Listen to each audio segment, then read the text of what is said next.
what personal finance really means, and why it starts before the budget.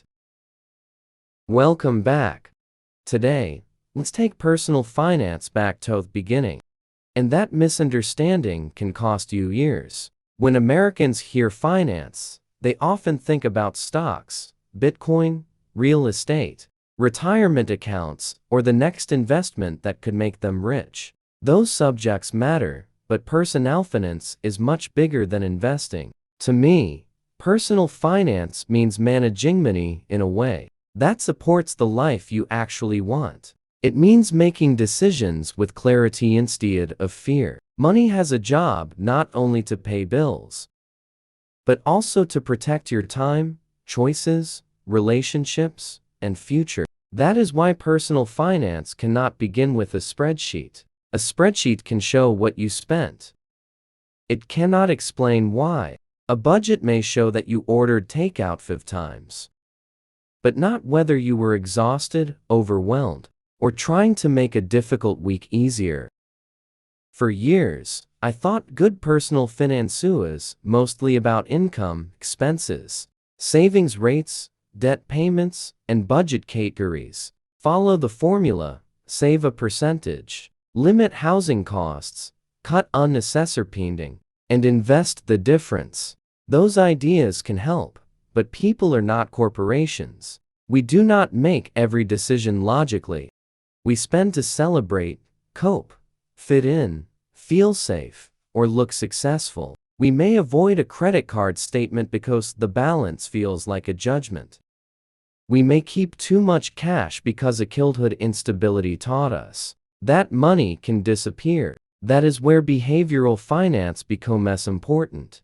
Behavioral finance examines how psychology, habits, emotions, social pressure, and mental shortcuts affect financialities. It explains why someone can know what to and still struggle to do it.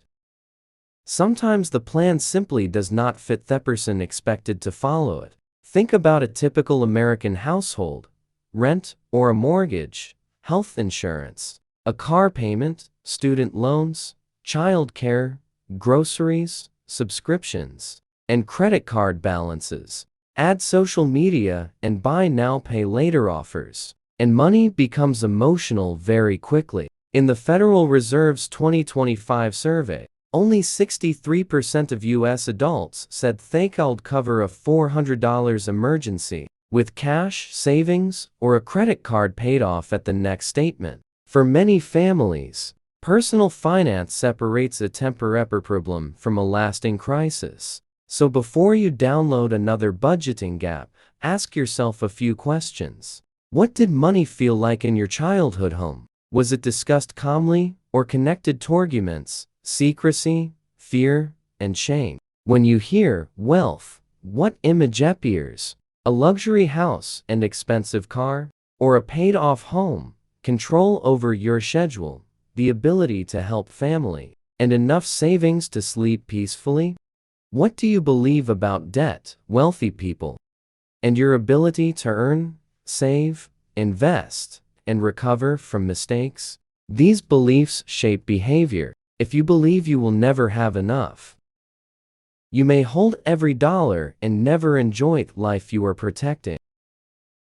If money must be spent immediately, saving may feel like punishment. If success must be visible, you may finance a lifestyle that looks impressive but feels fragile. Personal finance becomes more sustainable when you stop treating every mistake as a character flaw and look for the pattern behind it. Maybe you do not have a coffee problem. Maybe your schedule makes convenience spending feel necessary. Maybe you are not bad with money. Maybe nobody taught you about credit card interest, insurance, a 401k, or building an emergency fund while paying down debt. Understanding the pattern does not remove responsibility. It gives you a better way to tackle responsibility. Once you understand what money represents, the numbers become more useful. You can calculate net worth, track spending, list debts, review credit reports, build an emergency fund, contribute to retirement, and plan for major goals. But the order matters. Do not begin with, what percentage should I save? Begin with, what am I trying to make possible? Maybe you want to leave a job that is damaging your health. Buy a home without becoming house poor. Retire with dignity. Start a business. Support aging parents. Pay for education. Or stop panicking whenever the car makes a strange noise. Your goal gives the budget meaning. Without a meaningful goal, a budget feels like restriction. With one, the same budget becomes a plan for freedom. No single formula works perfectly for Varioni. The 50-30-20 rule can be a starting point, but it is not a moral law. Housing in New York differs from Ohio.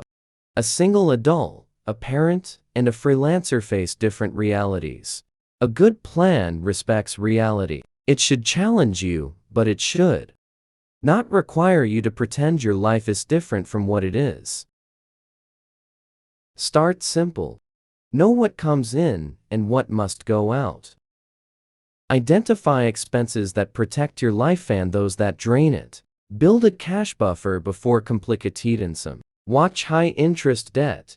Consider an employer retirement match when it fits. Automate good choices and leave room for enjoyment. Review the plan regularly, not because you failed, but because life changes. Income, rent, health, familiar responsibility, and priorities change. A financial plan should guide you without breaking when real life happens.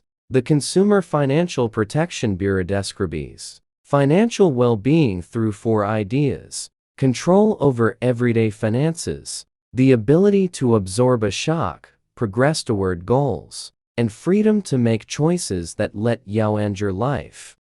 Notice what is missing from that definition in Rich. The goal is not perfection. It is to become more aware, prepared, and intentional. Here's the question I want you to sit with today. What does a rich life mean to you? Not what social media says. Not what your neighbors display. Not what your family expects. What does it mean to you? Maybe a rich life means owning more. Maybe it means owing less. It may mean freedom from debt, control over your schedule, a secure home, meaningful work, travel, or enough breathing room to say no when something is wrong. Once you can describe that life clearly, money becomes easier to direct. It stops being an abstract score and becomes a tool. Personal finance is not about making every decision perfectly. It is about understanding how emotions, beliefs, habits, and circumstances shape your choices and building a system that helps the person you really are. So before you open the spreadsheet, have a conversation with yourself. What are you afraid of? What are you working toward? What does enough look like? What could your money help you protect, change, or create? Write your answer in the comments. What does a rich life mean to you? Subscribe for practical conversations about budgeting, saving, debt, investing, and the psychology of money without shame, hype, or impossible promises. I'll see you in the next video.